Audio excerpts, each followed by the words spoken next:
আমরা যখন দেশ ছেড়ে প্রবাস জীবনে পাড়ি জমাই, আমরা আমাদের সৃষ্টিকর্তাকে ধন্যবাদ জানাই যে আমাদের জীবনটা হয়তো আমরা গড়ে নিতে পারবো, আমরা সফল হয়ে গিয়েছি। আসলেই কি তাই?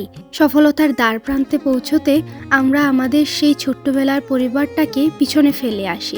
সেই খেলার সাথীগুলো, সেই ছোট ভাই বোনদেরকে সবাইকে পিছনে ফেলে আমরা চলে আসি প্রবাস জীবনে নিজেদের জীবন গড়তে। কিন্তু এই সফলতার খেলায় আমাদের ফেলে আসা পরিবারের কেউ যখন অনাকাঙ্ক্ষিত মৃত্যুর দ্বারপ্রান্তে পৌঁছে যায়, তখন মনে হয় আমি যে প্রবাসে আছি সেই প্রবাসের উন্নত চিকিৎসা যদি আজকে ওদেরকে দিতে পারতাম, হয়তো মানুষটাকে আমরা ফিরে পেতে পারি। অনেকেই প্রবাস জীবনে আসার পরে দুঃখ করে যে এবছর প্রথম পরিবারকে ছাড়া এটা পালন করলাম, এবছর পরিবারকে ছাড়া আমার ধর্মীয় এই অনুষ্ঠানটা পালন করলাম। কিন্তু এই দুঃখগুলো তখন খুবই ক্ষীণ মনে হয় যখন আমাদের পরিবারের সেই প্রিয় মানুষগুলো আমাদের জীবন থেকে হারিয়ে যায় আর আমরা তাদেরকে শেষ দেখাটাও দেখতে পারি না।